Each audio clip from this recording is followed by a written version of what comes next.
बिस्मिल्लाहिर्रहमानिर्रहीम। नाज़रीन, सैयद मोहम्मद यासीन हाशमी न्यूज़ बास के साथ शहर इक़्तिदार से हाज़िर खिदमत है। नाज़रीन, मेरे साथ इस वक्त डीजी खान से तल्लुक़ रखने वाला ज़िया बलोच मौजूद है। ज़िया बलोच की जो पैदाइश है वो सऊदी अरब में ही हुई। सऊदी अरब में वहाँ पर एक स्कूल में नौकरी करता था ज़िया बलोच, और कंपनी में, और वहाँ बस चलाता था। इसका सारा ख़ानदान अब भी वहाँ पर मौजूद है।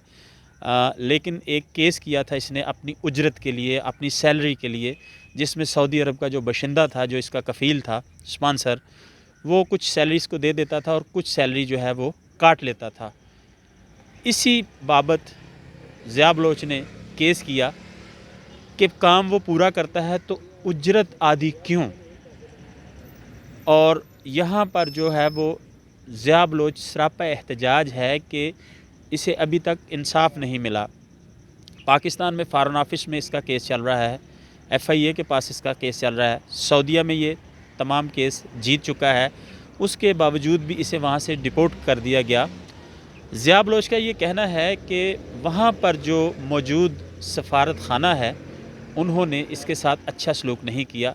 ये आजकल यहाँ पर इस्लामाबाद में रहाइश पजीर है, बेयारो मददगार है, पाकिस्तान में इसके रिलेटिव नहीं हैं, और ये यहाँ पर इस वक्त अपने केस की खातिर इस्लामाबाद में रह रहा है। और इसका ये कहना है कि हुक्काम बाला जो हैं इसे इंसाफ दें ताकि इसका जो इस वक्त मसाइल हैं, इसकी जो मुश्किलात हैं वो कम हो सकें। मैं इसी हवाले से नाज़रीन आपको ज़िया बलोच से असल क्या हक़ाइक़ हैं वो जानते हैं। ज़िया, क्या हुआ, हमारे नाज़रीन को तफसीलन बताओ। मेरे साथ मसला ये होता है, जब मैं कफ़ील के पास काम करता था, 4-5 महीने मैंने काम किया है कफ़ील के पास, 6 महीने अंदाज़ा काम मैंने किया है। वो हर महीने सैलरी काटता था। जब मैंने उससे पूछा किस चीज़ का क्या सैलरी काट रहे हो, उसने बोला ये जो गवर्नमेंट फ़ीस है वही काट रहा हूँ। मैंने बोला गवर्नमेंट फ़ीस तो आपके ऊपर ही है, क्योंकि आपके पास ही काम कर रहा हूँ, बाहर तो मैं काम नहीं कर रहा आपको मंथली दूँ हर महीने। इसी वजह से मैं एम्बेसी गया हूँ। मैंने बोला ऐसे ऐसे मसला है, मेरा केस दर्ज करवाओ। उन्होंने बोला हमारे साथ ये केस नहीं हो सकता, आपको अगर पक्का पाकिस्तान जाना खरूज न्याय पे, वो हम करवा सकते हैं आपका केस लेबर कोर्ट में। मैंने बोला नहीं, मेरे को इंसाफ चाहिए, मेरी तो फैमिली इधर ही है सऊदी अरब में। उन्होंने कोई इंसाफ दिया नहीं है, ना सुना है मेरा बात। मैं गया हूँ फिर लेबर कोर्ट, उधर मेरा सुना गया, केस उन्होंने दर्ज कराया। लाजमी पाकिस्तानी एम्बेसी का होना लाजमी है, क्योंकि वो केस मेरा दे सकते हैं, जज के पास भी जा सकते हैं, आगे पीछे पता कर सकते हैं इसका क्या मसला है क्या नहीं, क्योंकि वो हाजिर होंगे तो कुछ होगा, वो नहीं होंगे कुछ भी नहीं हो सकता मेरे केस का। ऐसे फिर केस चलता रहा, उधर फैसले मेरे हक़ में होने वाले थे। कफ़ील भी मेरा आया उधर, उसका वकील भी आया, अदालत में पेश हुआ।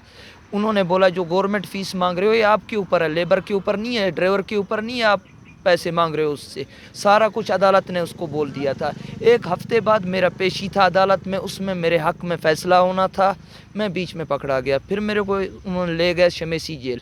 7 महीने में बेगुनाह जेल में रहा हूँ। मैंने काफ़ी दवाइयाँ दी एम्बेसी को, मैं बेगुनाह हूँ, एम्बेसी कोई सुनता नहीं रहा। जब मेरे को इधर से 6 महीने बाद मेरे को अदालत ले गए पेशी के ऊपर। जब पेशी पे उधर आया था एम्बेसी वाला, वो हंस रहा था। उसने बोला देख पहले तू आता था खुद, आज तेरे को पुलिस ले आ लिया हथकड़ियों में। किस लिए वो हंसता था? मैं मजबूर था, मैं बेगुनाह था, मैं एक गरीब था, कुछ नहीं कर सकता था, इसलिए वो हंसता था। उसने बोला आज अगर केस ख़त्म करोगे इधर से बरी होके पाकिस्तान जाओगे, अगर केस नहीं ख़त्म करोगे यहीं जेल में सड़ते रहोगे।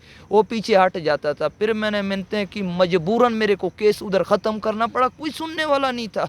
मैं एक दिल का भी मरीज़ हूँ, मेरे को मिर्गी की दौरे भी होते हैं, मैं बीमार बंदा हूँ, मैं कुछ नहीं कर सकता। मैं कहाँ जाऊँ, किसको बोलूँ? जेल में बेगुनाह पड़ा हूँ, किसको दवाइयाँ दूँ, किसके तक जाऊँ, मैं किसको बोलूँ भाई ऐसे?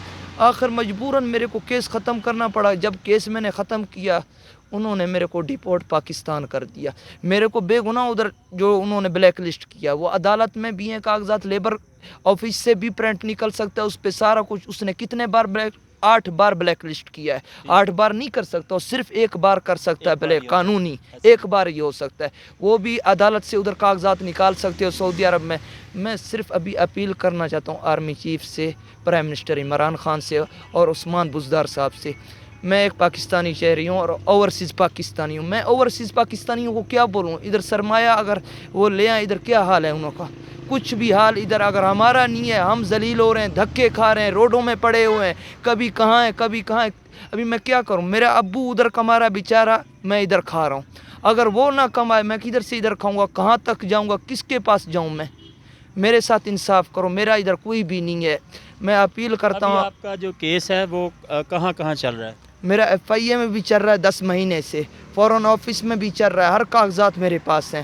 فوراً آفس جب بھی میں کال کرتا ہوں جس نمبر پہ جدھر میرا کیس چل رہا ہے وہ بولتے ہیں یہ غلط نمبر پہ آپ نے کال کیا, یہ دوسرا نمبر لے لو, انہوں کو کال کرو. انہوں کے پاس کال کرتا ہوں وہ بولتے ہیں یہ غلط نمبر ہے, ادھر اس کے پاس واپسی کال کرو جس سے پہلے کال آپ نے کیا تھا. وہ کوئی جواب نہیں دیتے. صبح سے بٹھاتے ہیں, شام ہو جاتا ہے, چھٹی کا ٹائم وہی بولتے ہیں ابھی چلے جاؤ, کل واپس آ جاؤ, پرسوں آ جاؤ. یہی حال چل رہا ہے ادھر. اچھا, یہ ہمارے ناظرین کو ذرا اپنا شہادہ ولادہ دکھائیں. آپ کا جو برتھ سرٹیفکیٹ ہے یہ میرا شادہ میلاد ہے, میں ادھر ہی پیدا ہوا ہوں. سارا کچھ میرے پاس ثبوت ہیں, سارا کچھ ہے ادھر کا, اسٹیمپ بھی لگے ہوئے ہیں, سارا کچھ ہے. میرا نام بھی اس پہ لکھا ہوا ہے, جو میں نے کیس درج کروائے ہیں اوریجنل پیپر بھی میرے پاس سارا کچھ ہے. جی ناظرین, آپ نے تمام بات چیت سنی ضیاء بلوچ کی. ضیاء بلوچ اس وقت یقیناً بہت زیادہ پریشان ہے, مشکلات میں ہے, مسائل کا شکار ہے, کرب میں مبتلا ہے.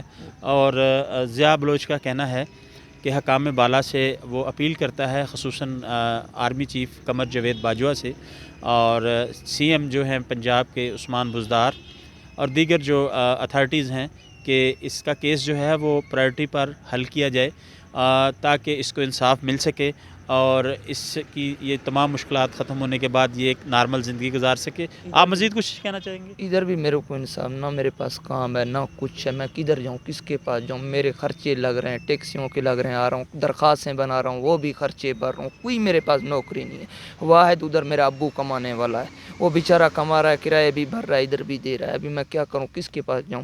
میرے کو کوئی ناظرین, یہاں پہ ضیاء بلوچ نے اپیل کی ہے کہ اس کی مدد بھی کی جائے. یہاں پہ یہ بے یار و مددگار ہے, اور شہر اقتدار میں انسان جب رہتا ہے تو اس کے بڑے ایکسپینسز ہوتے ہیں, اس کے کھانے پینے کے, اس کے رہنے کے.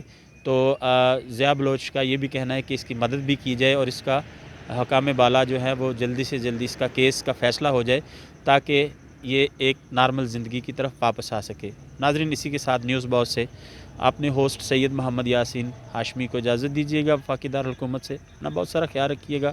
اللہ حافظ. السلام علیکم.